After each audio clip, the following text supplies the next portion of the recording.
this is Megan here at the Ashland Public Library in Ashland, Ohio. Welcome back to our read-along of The Lightning Thief. When we last left off, Percy had just finished his first day at Camp Half-Blood. So let's continue. Chapter 8, We Capture a Flag. The next few days I settled into a routine that felt almost normal, if you don't count the fact that I was getting lessons from satyrs, nymphs, and a centaur. Each morning I took ancient Greek from Annabeth, and we talked about the gods and goddesses in the present tense, which was kind of weird. I discovered Annabeth was right about my dyslexia. Ancient Greek wasn't that hard for me to read, at least no harder than English. After a couple of mornings I could stumble through a few lines of Homer without too much headache. The rest of the day I'd rotate through outdoor activities, looking for something I was good at. Chiron tried to teach me archery, but we found out pretty quick I wasn't any good with a bow and arrow. He didn't complain, even when he had to de-snag a stray arrow out of his tail. Foot racing? No good either. The wood nymph instructors left me in the dust. They told me not to worry about it. They'd had centuries of practice running away from lovesick gods. But still, it was a little humiliating to be slower than a tree. And wrestling? Forget it. Every time I got on the mat, Clarice would pulverize me. There's more where that came from, punk, she'd mumble in my ear. The only thing I really excelled at was canoeing, and that wasn't the kind of heroic skill people expected to see from the kid who had beaten the Minotaur. I knew the senior campers and counselors were watching me, trying to decide who my dad was, but they weren't having an easy time of it. I wasn't as strong as the Ares kids, or as good at archery as the Apollo kids. I didn't have Hephaestus' skill with metalwork, or, gods forbid, Dionysus' way with vine plants. Luke told me I might be a child of Hermes, a kind of jack of all trades, master of none, but I got the feeling he was just trying to make me feel better. He really didn't know what to make of me either. Despite all that, I liked camp. I got used to the morning fog over the beach, the smell of hot strawberry fields in the afternoon, and even the weird noises of monsters in the woods at night. I would eat dinner with Cabin 11, scrape part of my meal into the fire, and try to feel some connection to my real dad. Nothing came. Just that warm feeling I'd always had, like the memory of his smile. I tried not to think too much about my mom, but I kept wondering, if gods and monsters were real, if all this magical stuff was possible, surely there was some way to save her, to bring her back. I started to understand Luke's bitterness and how he seemed to resent his father, Hermes. So okay, maybe gods had important things to do, but couldn't they call once in a while, or thunder, or something? Dionysus could make Diet Coke appear out of thin air. Why couldn't my dad, whoever he was, make a phone appear? Thursday afternoon, 3 days after I'd arrived at Camp Half-Blood, I had my first sword fighting lesson. Everybody from Cabin 11 gathered in the big circular arena, where Luke would be our instructor. We started with basic stabbing and slashing, using some straw-stuffed dummies in Greek armor. I guess I did okay. At least, I understood what I was supposed to do, and my reflexes were good. The problem was, I couldn't find a blade that felt right in my hands. Either they were too heavy, or too light, or too long. Luke tried his best to fix me up, but he agreed that none of the practice blades seemed to work for me. We moved on to dueling in pairs. Luke announced he would be my partner, since this was my first time. Good luck, one of the campers told me. Luke's the best swordsman in the last 300 years. Maybe he'll go easy on me, I said. The camper snorted. Luke showed me thrusts and parries and shield blocks the hard way. With every swipe, I got a little more battered and bruised. Keep your guard up, Percy, he'd say, then whap me in the ribs with the flat of his blade. No, not that far up. Whap. Lunge. Whap. Now back. Whap. By the time he called a break, I was soaked in sweat.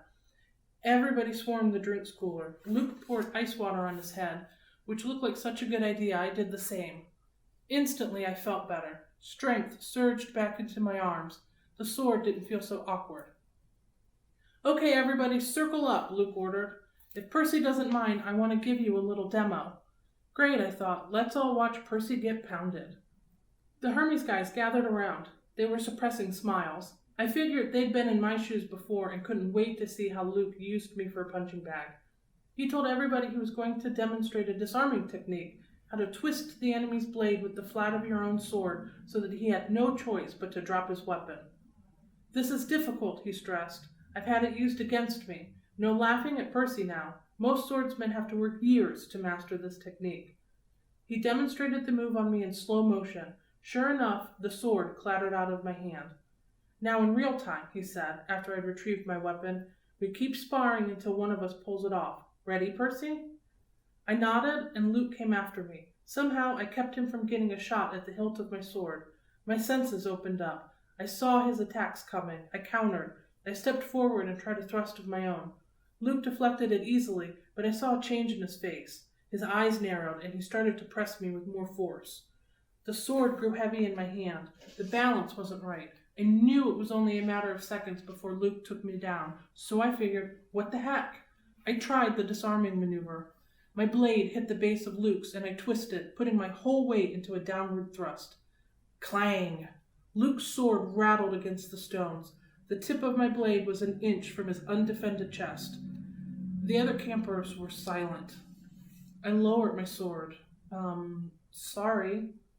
For a moment, Luke was too stunned to speak. Sorry? His scarred face broke into a grin.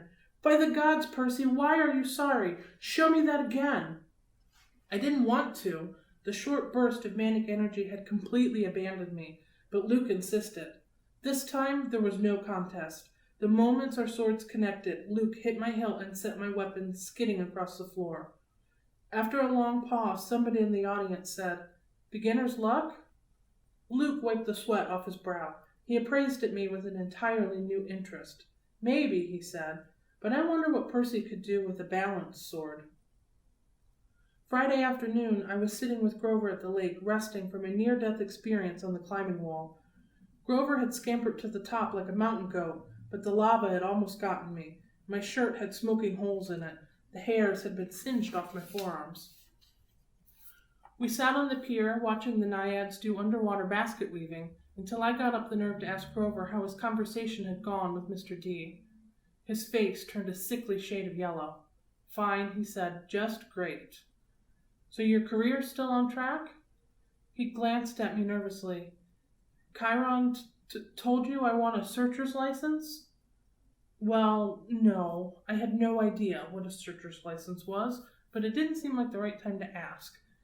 He just said you had big plans, you know, and that you needed credit for completing a keeper's assignment. So did you get it? Grover looked down at the naiads. Mr. D suspended judgment. He said I hadn't failed or succeeded with you yet, so our fates were still tied together. If you got a quest and I went along to protect you and we both came back alive, then maybe he'd consider the job complete. My spirits lifted. Well, that's not so bad, right? Bah, he might as well have transferred me to stable cleaning duty. The chances of you getting a quest? And even if you did, why would you want me along? Of course I'd want you along. Grover stared glumly into the water. Basket weaving. Must be nice to have a useful skill. I tried to reassure him that he had lots of talents, but that just made him look more miserable. We talked about canoeing and swordplay for a while, then debated the pros and cons of the different gods. Finally, I asked him about the 4 empty cabins.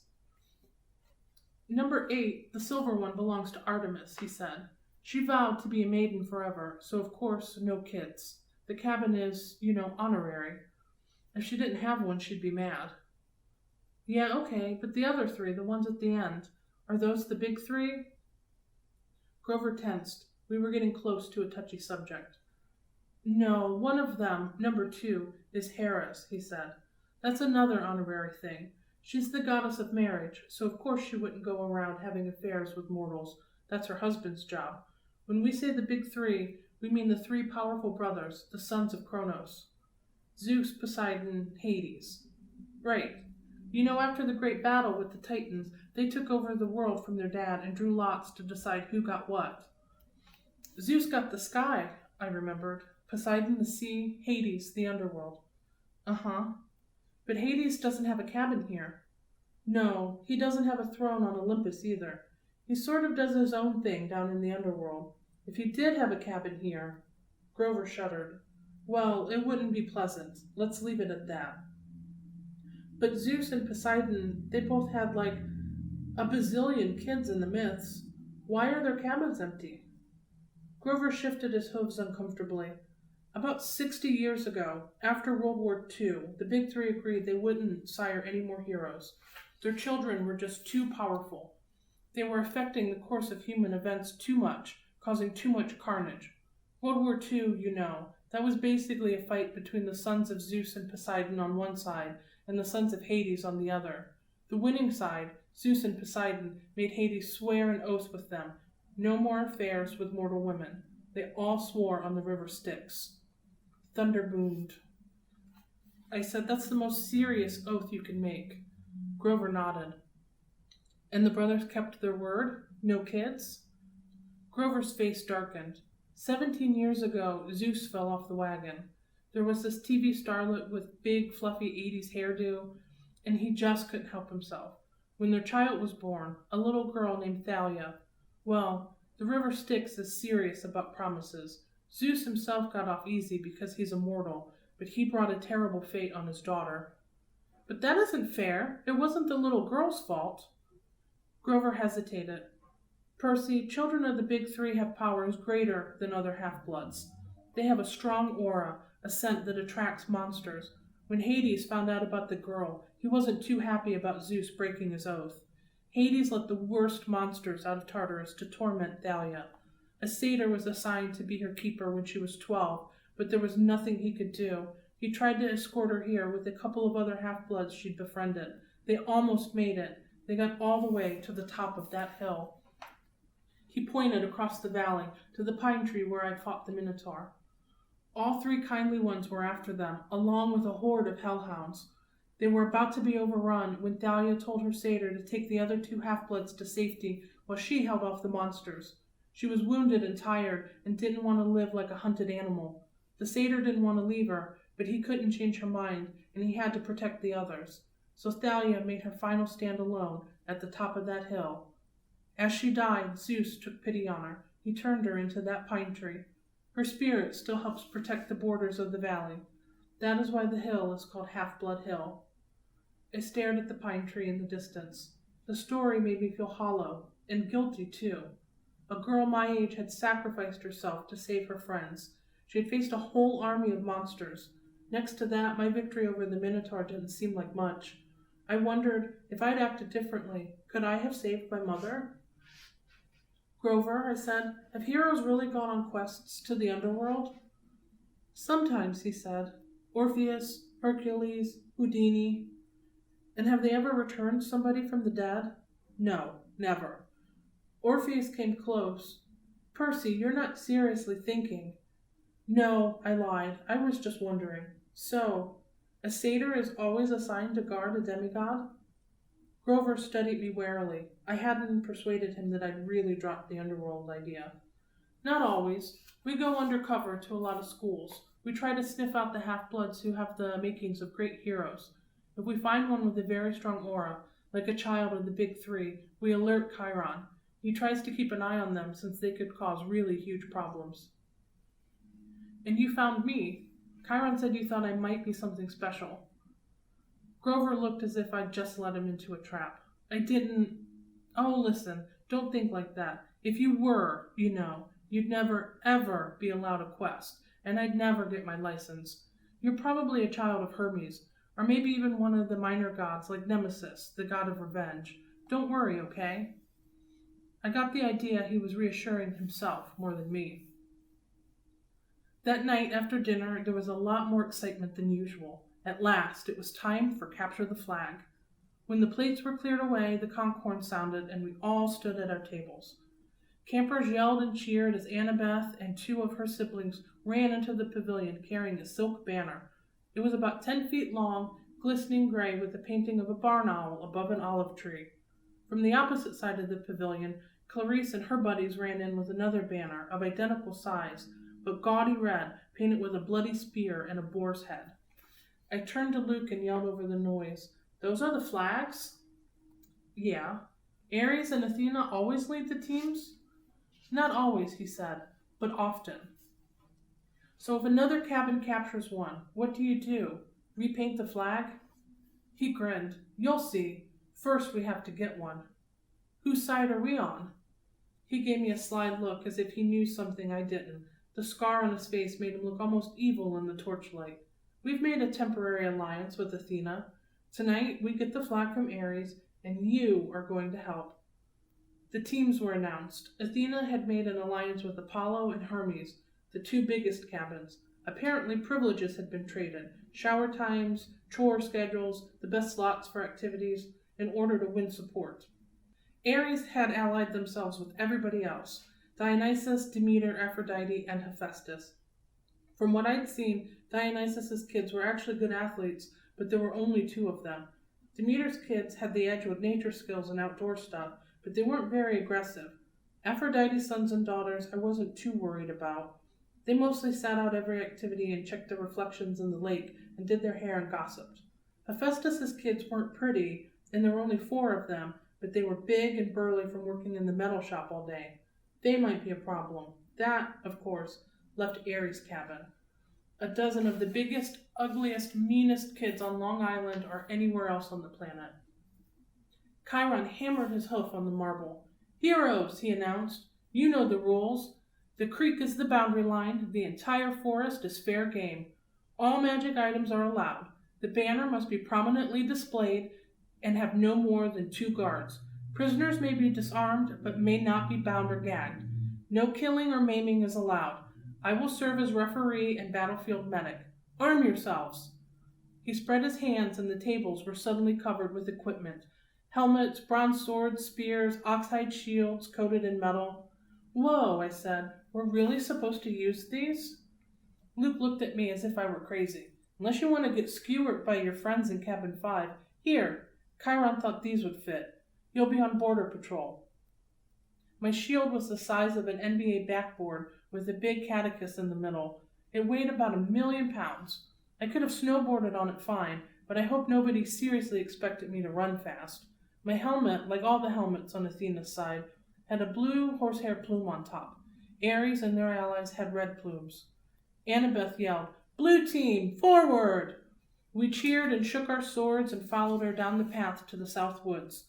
The red team yelled taunts at us as they headed off toward the north. I managed to catch up with Annabeth without tripping over my equipment. Hey, she kept marching. So what's the plan? I asked. Got any magic items you can loan me? Her hand drifted towards her pocket as if she were afraid I'd stolen something. Just watch Clarice's spear, she said. You don't want that thing touching you. Otherwise, don't worry. We'll take the banner from Ares. Has Luke given you your job? Border patrol, whatever that means. It's easy. Stand by the creek, keep the Reds away. Leave the rest to me. Athena always has a plan. She pushed ahead, leaving me in the dust. Okay, I mumbled. Glad you wanted me on your team. It was a warm, sticky night. The woods were dark with fireflies popping in and out of view. Annabeth stationed me next to a little creek that gurgled over some rocks. Then she and the rest of the team scattered into the trees. Standing there alone with my big blue-feathered helmet and my huge shield, I felt like an idiot. The bronze sword, like all the swords I've tried so far, seemed balanced wrong. The leather grip pulled on my hand like a bowling ball. There was no way anybody would actually attack me, would they? I mean, Olympus had to have liability issues, right? Far away, the conch horn blew. I heard whoops and yells in the woods, the clanking of metal, kids fighting. A blue-plumed ally from Apollo raced past me like a deer, leaped through the creek, and disappeared into enemy territory. Great, I thought. I'll miss all the fun, as usual. Then I heard a sound that sent a chill up my spine. A low canine growl somewhere close by. I raised my shield instinctively. I had the feeling something was stalking me. Then the growling stopped. I felt the presence retreating. On the other side of the creek, the underbrush exploded. 5 Ares warriors came yelling and screaming out of the dark. Cream the punk, Clarice screamed. Her ugly pig eyes glared through the slits of her helmet. She brandished a 5-foot-long spear, its barbed metal tip flickering with red light. Her siblings had only the standard-issue bronze swords, not that that made me feel any better. They charged across the stream. There was no help in sight. I could run, or I could defend myself against half the Ares cabin. I managed to sidestep the first kid's swing, but these guys were not as stupid as the Minotaur. They surrounded me, and Clarice thrust at me with her spear. My shield deflected the point, but I felt a painful tingling all over my body. My hair stood on end. My shield arm went numb, and the air burned. Electricity! Her stupid spear was electric. I fell back. Another Ares guy slammed me in the chest with the butt of his sword, and I hit the dirt. They could have kicked me into jelly, but they were too busy laughing. "Give him a haircut," Clarice said. "Grab his hair." I managed to get to my feet. I raised my sword, but Clarice slammed it aside with her spear as sparks flew. Now both my arms felt numb. "Oh wow," Clarice said. "I'm scared of this guy. Really scared." "The flag is that way," I told her. I wanted to sound angry, but I was afraid it didn't come out that way. "Yeah," one of her siblings said, "but see, we don't care about the flag. We care about a guy who made our cabin look stupid." "You do that without my help," I told them. It probably wasn't the smartest thing to say. Two of them came at me. I backed up toward the creek, tried to raise my shield, but Clarice was too fast. Her spear struck me straight in the ribs. If I hadn't been wearing an armored breastplate, I would have been shish kebabbed. As it was, the electric point just about shocked my teeth out of my mouth. One of her cabin mates slashed his sword across my arm, leaving a good-sized cut. Seeing my own blood made me dizzy, warm and cold at the same time. "No maiming," I managed to say. "Oops," the guy said. "Guess I lost my dessert privilege." He pushed me into the creek and I landed with a splash. They all laughed. I figured as soon as they were through being amused, I would die. But then something happened. The water seemed to wake up my senses, as if I just had a bag of my mom's double espresso jelly beans. Clarice and her cabin mates came into the creek to get me, but I stood to meet them. I knew what to do. I swung the flat of my sword against the first guy's head and knocked his helmet clean off. I hit him so hard I could see his eyes vibrating as he crumpled into the water. Ugly number 2 and ugly number 3 came at me. I slammed one in the face with my shield and used my sword to shear off the other guy's horsehair plume. Both of them backed up quick. Ugly number 4 didn't look really anxious to attack, but Clarice kept coming, the point of her spear crackling with energy. As soon as she thrust, I caught the shaft between the edge of my shield and my sword, and I snapped it like a twig. "Ah!" she screamed. "You idiot! You corpse-breath worm!" She probably would have said worse, but I smacked her between the eyes with my sword butt and sent her stumbling backward out of the creek. Then I heard yelling, elated screams, and I saw Luke racing toward the boundary line with the red team's banner lifted high. He was flanked by a couple of Hermes guys covering his retreat, and a few Apollos behind them, fighting off the Hephaestus kids. The Ares folk got up, and Clarice muttered a dazed curse. "A trick!" she shouted. "It was a trick!" They staggered after Luke, but it was too late. Everybody converged on the creek as Luke ran across into friendly territory. Our side exploded into cheers. The red banner shimmered and turned to silver. The boar and spear were replaced with the huge catechist, the symbol of Cabin 11. Everybody on the blue team picked up Luke and started carrying him around on their shoulders. Chiron cantered out of the woods and blew the conch horn. The game was over. We'd won. I was about to join the celebration when Annabeth's voice right next to me in the creek said, "Not bad, hero." I looked, but she wasn't there. "Where the heck did you learn to fight like that?" she asked. The air shimmered, and she materialized, holding a Yankees baseball cap as if she'd just taken it off her head. I felt myself getting angry. I wasn't even fazed by the fact she'd just been invisible. "You set me up," I said. "You put me here because you knew Clarice would come after me while you sent Luke around the flank. You had it all figured out." Annabeth shrugged. "I told you, Athena always has a plan. A plan to get me pulverized. I came as fast as I could. I was about to jump in, but..."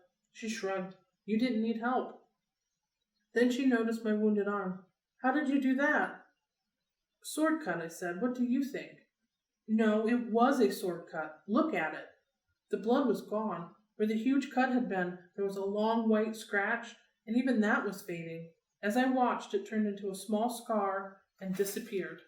I don't get it," I said. Annabeth was thinking hard. I could almost see the gears turning. She looked down at my feet, then at Clarice's broken spear and said, "Step out of the water, Percy." "What?" "Just do it." I came out of the creek and immediately felt bone tired. My arms started to go numb again. My adrenaline rush left me. I almost fell over, but Annabeth steadied me. "Oh, Sticks," she cursed. "This is not good. I assumed it would be Zeus." Before I could ask what she meant, I heard the canine growl again, but much closer than before. A howl ripped through the forest. The campers' cheering died instantly. Chiron shouted something in ancient Greek, which I would realize only later I had understood perfectly. "Stand ready! My bow!" Annabeth drew her sword. There, on the rocks just above us, was a black hound the size of a rhino, with lava-red eyes and fangs like daggers. It was looking straight at me. Nobody moved except Annabeth, who yelled, "Percy, run!" She tried to step in front of me, but the hound was too fast. It leaped over her, an enormous shadow with teeth, and just as it hit me, I stumbled backward and felt its razor-sharp claws ripping through my armor. There was a cascade of thwacking sounds, like 40 pieces of paper being ripped one after the other. From the hound's neck sprouted a cluster of arrows. The monster fell dead at my feet. By some miracle, I was still alive. I didn't want to look underneath the ruins of my shredded armor. My chest felt warm and wet, and I knew I was badly cut. Another second, and the monster would have turned me into 100 pounds of delicatessen meat. Chiron trotted up next to us, a bow in his hand, his face grim. "De immortalis," Annabeth said. "That's a hellhound from the fields of punishment. They're not supposed to." "Someone summoned it," Chiron said. "Someone inside the camp." Luke came over, the banner in his hand forgotten, his moment of glory gone. Clarice yelled, "It's all Percy's fault. Percy summoned it." "Be quiet, child," Chiron told her. We watched the body of the hellhound melt into shadow, soaking into the ground until it disappeared. "You're wounded," Annabeth told me. "Quick, Percy, get in the water." I'm okay." "No, you're not," she said. "Chiron, watch this." I was too tired to argue. I stepped back into the creek, the whole camp gathering around me. Instantly, I felt better. I could feel the cuts on my chest closing up. Some of the campers gasped. "Look, I don't know why," I said, trying to apologize. "I'm sorry."